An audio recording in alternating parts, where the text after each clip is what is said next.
வணக்கம் நண்பர்களே, இன்னைக்கு நம்ம வீடியோவில் என்ன பார்க்க போகிறோம் அப்படின்னு பார்த்தீங்கன்னா, கிரிக்கெட் உலகத்திலேயே பார்த்தீங்கன்னா ஒரு மிகப்பெரிய மனிதரை பற்றி தான் நான் இன்றைக்கி வந்து பேச போகிறேன். அவரை பற்றி பேசணுன்னா அவர் ஒரு கேப்டன் மட்டும் இல்லை, ப்ளஸ் வந்து இந்தியாவில் இருக்க அனைத்து இளைஞர்களோட இதயத்தையும் திருடின ஒரு மனிதர்னே நம்ம வந்து சொல்லணும். ப்ளஸ் அப்படிப்பட்ட மனிதர் யார் அப்படின்னு பார்த்தீங்கன்னா நம்ம தல தோனி தாங்க. அவரை பற்றி தான் இன்றைக்கி நான் வந்து வீடியோவில் வந்து தெளிவாக பேச போகிறேன்.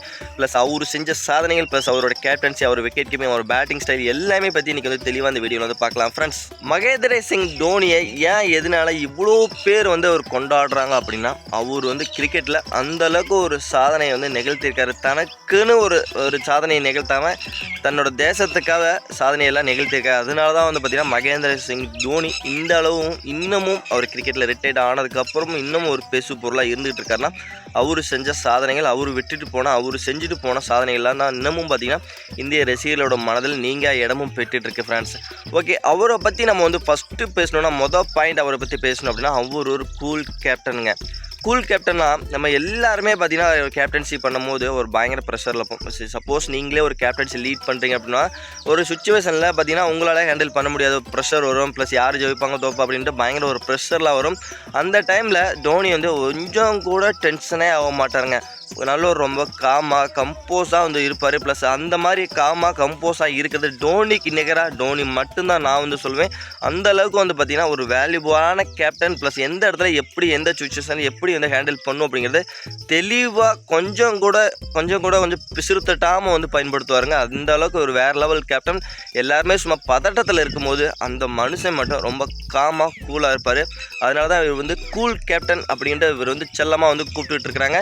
வேறு லெவல் இந்த கேப்டன்சிலே பார்த்தீங்கன்னா பெஸ்ட்டு கூல் கேப்டனாக எம்எஸ் தோனிக்கு நிகராக எம்எஸ் தோனி மட்டும்தான் நான் வந்து சொல்லுவேன். ஃப்ரெண்ட்ஸ், நெக்ஸ்ட்டு இவரோட தனிப்பட்ட பேட்டிங் ஸ்டைல் அப்படின்னு பார்த்தா ஹெலிகாப்டர் ஷாட்டுங்க. ஹெலிகாப்டர் ஷாட்டில் வந்து பார்த்தீங்கன்னா இவருக்குன்னு தனி ஒரு அடையாளத்தை கொண்டு வந்தார். கிரிக்கெட்டில் இப்படி ஒரு ஷாட்டை பயன்படுத்தி ஈஸியாக அந்த ஏக்கர் பாலை 6 அடிக்க முடியுமான்னு தனக்குன்னு ஒரு அடையாளத்தை கிரிக்கெட்டில் கொண்டு வந்தது நம்ம தலைமை எம்எஸ் தோனி தாங்க.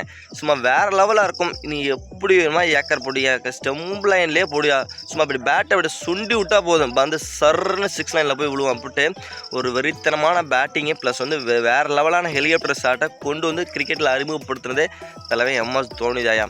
இவரை பற்றி இன்னொரு விஷயம் நம்ம சொல்லி ஆகணும். அது என்ன அப்படின்னு வந்து பார்த்திங்கன்னா இவரோட கேப்டன்சி தாங்க ரொம்ப முக்கியம்.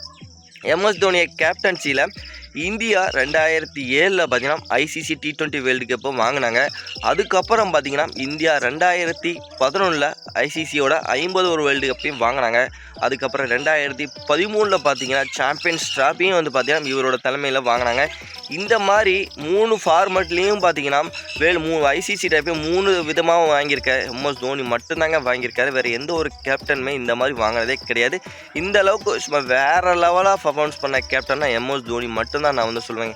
எம்எஸ் தோனியால் மட்டும்தான் முடியும். அந்த அளவுக்கு ஒரு கேப்டன்சி டீமை அந்தளவுக்கு வந்து க்ரூம் பண்ண எம்எஸ் தோனி கேப்டன்சியில் இருக்கும்போது டீமு பக்காவாக இருந்ததுங்க.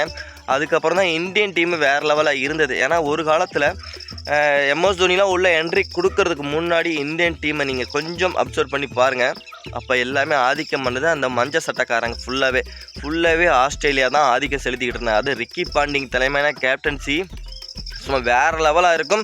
இந்தியா என்ன தான் நீ முட்டி மோதி நீ ஃபைனல் வாப்பா, நாங்கள் அங்கே மஞ்சள் சட்டை போட்டு சொக்கா போட்டு நின்றுட்டுருக்கோம், உங்களை அடித்து தூள் கலப்போன்ட்டு துரத்தி விட்டுக்கிட்டு இருந்தாங்க. எந்த டீம் வந்தாலும் சரி ஆஸ்திரேலியாவை நெருங்க முடியாது. அந்தளவுக்கு வேறு லெவல் ஃபார்மில் இருந்தாங்க ஆஸ்திரேலியா. அந்தளவுக்கு குவாலிட்டியான பிளேயரும் வச்சுருந்தாங்க. Matthew Hayden, Gilchrist, Ricky Ponting, Shane Warne அப்படின்ட்டு கிளெயின் மெக்ராத் அப்படின்ட்டு சும்மா வேறு லெவல் பிளேயரெல்லாம் ஆஸ்திரேலியா டீமில் வந்து வச்சுருந்ததுனால அவங்கள கொஞ்சம் கூட நம்மளால் நெருங்க முடியல. நீங்கள் எவ்வளோ பெரிய பர்ஃபார்மன்ஸ் கொடுத்து ஃபைனல் வந்தாலும் ஃபைனலில் அவங்க தான் கப்பு அப்படின்ட்டு ஒரு கட்டத்தில் அவங்க தான் வந்து வாழ்ந்துக்கிட்டு இருந்தாங்க. கிரிக்கெட்டையும் அது பார்த்திங்கன்னா கிரிக்கெட்டையும் ஆதிக்கம் செலுத்திக்கிட்டு இருந்தாங்க.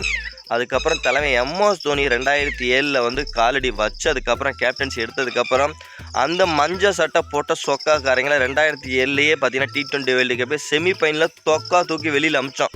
சரி, எவ்வளோ பெரிய டீமாக இருந்தால் எங்களுக்கானே நாங்கள் உங்களை வச்சு செய்வோன்ட்டு 2007 செமிஃபைனலில் அந்த டீமை அடிச்சுட்டு தான் நாங்கள் வந்து ஃபைனலுக்கே போனோம். அந்த மாதிரி ஃபைனலில் போய் ஐசிசி ட்ராஃபியை இந்தியா வாங்கினாங்க. அதுக்கு 2011 பார்த்தீங்கன்னா சும்மா அட்டகாசமாக ட்ராஃபியை ஜெயிச்சாங்க. ப்ளஸ் 2013 சாம்பியன்ஸ் ட்ராஃபி இங்கிலாந்துக்கு எதிராக இங்கிலாந்துலேயே போய் ஜெயிச்சாங்க ஃபைனலில். இந்த மாதிரி குவாலிட்டியான பர்ஃபார்மன்ஸ் எல்லாம் கொடுத்தனால தான் 3 ஐசிசி ட்ராஃபியை வந்து தலைவர் வாங்கியிருக்காரு. அது மட்டும் அல்லாமல் சிஎஸ்கே டீமுக்கு அகேன்ஸ்டாக வந்து பார்த்திங்கன்னா கேப்டன்சியை வந்து கண்டினியூவாக இது வரைக்கும் லீட் பண்ணி 18 வருஷமாக ஒரு கேப்டன்சி லீட் பண்ணுறாரு சிஎஸ்கே டீமில். ப்ளஸ் இந்த மாதிரி ஒரு கேப்டன்சிலாம் யாருமே பண்ண முடியாது. ப்ளஸ் இருந்தாலும் அந்த டீமுக்கும் பார்த்திங்கன்னா 5 முறை வந்து ட்ராஃபியை வாங்கி கொடுத்துருக்காருங்க எம்எஸ் தோனி. இந்த பெருமைலாம் பார்த்திங்கன்னா வேறு லெவல் பெருமைங்க. இதெல்லாம் யாருக்குமே கிடைக்காது. இந்த மாதிரி ஒரு கேப்டன்சிலாம் துளி கூட நம்ம வந்து பார்த்துருக்கவே மாட்டோம். அந்தளவுக்கு ஒரு வேறு லெவல் கேப்டன்சி பண்ணியிருக்கக்கூடிய ஒரு பிளேயர் தான் எம்எஸ் தோனி மட்டும்தாங்க நான் வந்து சொல்லுவேன் ஃப்ரெண்ட். எம்எஸ் தோனியோட கேப்டன்சியை தாண்டி அவருக்குன்னு ஒரு தனி ஒரு அடையாளத்தை உருவாக்குனார். அவர் ஒரு விக்கெட் கீப்பர், பயங்கரமாக ஸ்டெம்பிங் பண்ணுவார். இப்படிங்கிறதுக்குள்ளே பார்த்தீங்கன்னா ஸ்டெம்பிங்கை பண்ணி முடிச்சிடுவார்.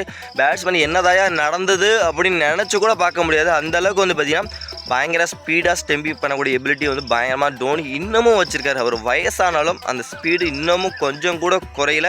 ஸ்டெம்பிங்கில் அவருக்குன்னு தனி நிறைய அடையாளத்தை வந்து உருவாக்குனார். ஸ்டெம்பிங் பண்ணும்போது டிஃப்ரெண்ட் ஸ்டைலில் வந்து ஸ்டெம்பிங் பண்ணுவார். ஆனால் அது எல்லாமே பார்த்திங்கன்னா அது பேட்ஸ்மேனுக்கு தான் வந்து ஆபத்தில் முடியும். அதே மாதிரி அவுட்டும் ஆவாங்க. நிறைய டெக்னிக்கலில் வந்து பார்த்தீங்கன்னா ஸ்டெம்பிங் பண்ணுவார். சும்மா எல்லாமே பார்த்தீங்கன்னா அவுட்டு தான் ஆவாங்களே தவிர வந்து அது வந்து ஃபெயிலியர் ஆனதே கிடையாது. எம்எஸ் தோனி பண்ணது எல்லாமே சும்மா வேறு லெவலாக விக்கெட் கீப்பிங் ஸ்லாட்டில் பண்ணியிருக்காரு. அதுக்கப்புறம் பார்த்தீங்கன்னா விக்கெட் கீப்பர் மட்டும் இல்லைங்க, அவர் ஒரு பெஸ்ட்டு பேட்ஸ்மேன். ஆரம்ப காலத்தில் ஓப்பனிங் 1-day-1 பொசிஷனில் வந்து வேறு லெவல் பர்ஃபார்மன்ஸ் பண்ணி நான் எப்படிப்பட்ட ஒரு குவாலிட்டியான பேட்ஸ்மேனு நிரூபித்து காமிச்சார். 1-day-1 பொசிஷனில் என்னோட அதிரடியை காமிச்சார். ப்ளஸ் அவரோட வயசு அதிகமாக அவரோட கேப்டன்சி, அவரோட பொறுப்பு எல்லாம் அதிகமாக ப்ளஸ் அவரோட பக்குவம் அதிகமாக பார்த்தீங்கன்னா நாட்டுக்காக என்ன தேவை, எந்த இடத்துல நான் பேட்டிங் இறங்கினா இப்படி நான் எனக்கு சரியாக இருக்கும், இந்த நாட்டுக்கும் சரியாக இருக்கும், இந்த டீமுக்கும் சரியாக இருக்குன்னு சரியான ஒரு முடிவை எடுத்துட்டு அதுக்கப்புறம் தான் வந்து பார்த்திங்கன்னா அவர் இறங்கின பொசிஷன் நம்பர் 7. அந்த பொசிஷனில் பார்த்திங்கன்னா அவர் இறங்கினதுக்கப்புறம் இந்தியன் டீம் 9 விக்கெட்டு 50 ரன்னுக்கு போனால் கூட நான் வந்து இந்த டீமை தூக்கி நிறுத்துவேன்னு சொல்லிட்டு இழுத்துட்டு போவாருங்க. கேமை எடுத்துகிட்டு போய் கடைசி வரைக்கும் எடுத்துகிட்டு போய் கொண்டு போய் முடிப்பார். அதுவும் அந்த ஒரு பொசிஷனில் எவ்வளோ ரன் இருந்தாலும் சரி பயங்கரமான ஒரு பெஸ்ட்டு ஃபினிஷர்னால் எம்எஸ் தோனியை மட்டும்தான் அங்கே வந்து சொல்லுவேன். கடைசி ஓவருக்கு நீ 20 ரன்னு கூட ஆகிக்கிட்டியா, நான் அடித்து கொடுத்து உனக்கு முடிச்சு கொடுக்குறேன் அப்படின்ட்டு முடிச்சு கொடுத்துருக்காருங்க. ஓவராலாக கடைசி ஓவரில் நிறைய 6 அண்ட் பவுண்ட்ரி அடித்து ஃபினிஷிங்கில் பக்காவாக முடிச்சு கொடுத்த ஒரே கேப்டன் யாருன்னு கேட்டால் நான் வந்து எம்எஸ் தோனி தான் சொல்லுவேன். அது இன்டர்நேஷ்னல் மேட்சஸாக இருக்கட்டும், ஐபிஎல்லாக இருக்கட்டும், எல்லா மேட்சஸ்லேயுமே பார்த்தீங்கன்னா எம்எஸ் தோனி பெஸ்ட்டு ஃபினிஷர்னு சொல்லுவேன். பெஸ்ட்டு ஃபினிஷர்னால் எம்எஸ் தோனி தான் வந்து ஃபஸ்ட்டு நான் சொல்லுவேன். விக்கெட் கீப்பில் கில்கிறிஸ்ட்டுக்கு அடுத்தபடியாக வந்து பார்த்திங்கன்னா நான் வந்து எம்எஸ் தோனியை தான் சொல்லுவேன். ப்ளஸ் ஸ்கூல் கேப்டனில் இவருக்கு நிகர் இவர் மட்டும்தான், இவருக்கு நிகராக இவரை எவருமே கிடையாதுன்னு நான் வந்து சொல்லுவேன். அது மட்டும் இல்லை கேப்டன்சியில் பார்த்தீங்கன்னா எப்போவுமே வேறு லெவலாக ஒரு காலத்தில் ரிக்கி பாண்டிங் தான் என்னை பொறுத்த வரைக்கும் வேறு லெவலாக கேப்டன்சி பண்ணிகிட்டு இருந்தார். ப்ளஸ் அவருக்கு பல என்னோட நான் வாழ்க்கையில் பார்த்ததுலேயே ரிக்கி பாண்டிங் தான் வந்து பார்த்திங்கன்னா வேறு லெவலாக கேப்டன்சி பண்ணிகிட்டு இருந்தார். ப்ளஸ் அவருக்கு அப்புறம் பார்த்திங்கன்னா சும்மா வேறு லெவலாக கேப்டன்சி பண்ணதில் என்னை பொறுத்த வரைக்கும் நான் வந்து எம்எஸ் தோனியை சொல்லுவேன். இந்த மாதிரி எந்த ஒரு பாயிண்ட் எடுத்தாலும் எம்எஸ் தோனி சும்மா தலைவன் வேறு லெவலாக பண்ணியிருக்காரு. இந்தியன் டீமுக்காக வேறு லெவலாக பண்ணியிருக்காரு. இப்போ கூட சமீபமாக ஒரு இன்டர்வியூ எடுத்துருந்தாங்க. உங்களுக்கு எல்லோ ஜெர்சி வேணுமா ப்ளூ ஜெர்சி வேணுமா அப்படின்னு கேட்டப்போ அவர் என்ன சொல்லியிருக்காருன்னா நான் வந்து எனக்கு ப்ளூ ஜெர்சி தாங்க, எப்போவுமே நான் நாட்டுக்காக தான் செய்வேன் அப்படின்ட்டு அவர் வந்து அந்த நாட்டோட பெருமையும் பேசியிருக்காரு. இந்த இந்தியன் டிஷர்ட்டை பற்றியும் பெருமையாக வந்து பேசியிருக்காரு. இந்த மாதிரி எம்எஸ் தோனி எப்போவுமே தலைவன் தாயா. ப்ளஸ் அவரை பொறுத்த வரைக்கும் நீங்கள் பார்த்தீங்கன்னா எந்த ஒரு நம்பிக்கையை வைக்கலாம், அவர் மேலே நம்பிக்கை வைக்கலாம். ப்ளஸ் இக்கட்டான சொல்லி என்ன வேணுமா பண்ணுவார். அதனால் அந்த ஒரு நம்பிக்கையை அவர் என்றைக்குமே காப்பாற்றிருக்காருங்க. எம்எஸ் தோனியை பெருமைகளை பற்றி பேச ஆரம்பித்தோன்னா இன்னமும் பேசிக்கிட்டே போகலாம். துளி கூட அவர் நிறுத்தாமல் அந்தளவுக்கு வந்து பார்த்திங்கன்னா பல யங்ஸ்டர் வந்து கவர்ந்து இழுத்துருக்காரு. இந்தியன் டீமுக்கும் நல்ல ஒரு பர்ஃபார்மன்ஸ் கொடுத்துருக்காரு. இந்தியன் டீமில் எப்படி விளையாடணும், அடுத்த ஜென்ரேஷன் எப்படி கொண்டுட்டு போகணும் அப்படின்ட்டு எல்லாமே தெளிவாக 1 by 1 சொல்லியிருக்காரு. அந்தளவுக்கு ஒரு வேறு லெவல் கேப்டன்ஷிப் பண்ணியிருக்காரு எம்எஸ் தோனியை பொறுத்த வரைக்கும். அதனால தான் இன்னமும் பார்த்திங்கன்னா அவர் பேர் வந்து நிலச்சின்னு இருக்குது. தலை தோனினா சும்மா அரங்கமே அதிருதுன்னா அந்தளவுக்கு ஒரு பண்ணி கொடுத்துருக்காரு இந்தியன் டீமுக்காகவும் ப்ளஸ் ஐபிஎல்ல சிஎஸ்காவும் பண்ணி கொடுத்துருங்க தான் இன்னமும் அரங்கமும். ப்ளஸ் எந்த ஒரு ஸ்டேடியம் போனாலுமே அவருக்கு தான் வந்து பார்த்திங்கன்னா ஃபஸ்ட்டு ப்ரிஃபரன்ஸுங்கிறது கொடுப்பாங்க. அப்புறம் தான் மற்ற பிளேயருக்கலாம் ஃப்ரெண்ட்ஸ். ஓகே ஃப்ரெண்ட்ஸ், இந்த வீடியோ உங்களுக்கு பிடிச்சின்னா மறக்காமல் நம்ம சேனலை சப்ஸ்கிரைப் பண்ணிங்க. பக்கத்தில் பெல் பட்டன் இருக்கும், அதையும் கிளிக் பண்ணி அப்போ தான் போடக்கூடிய வீடியோஸ் எல்லாமே பார்த்தீங்கன்னா உங்களுக்கு நோட்டிஃபிகேஷன் நம்ம நெக்ஸ்ட் பண்ணலாம். Bye bye friends.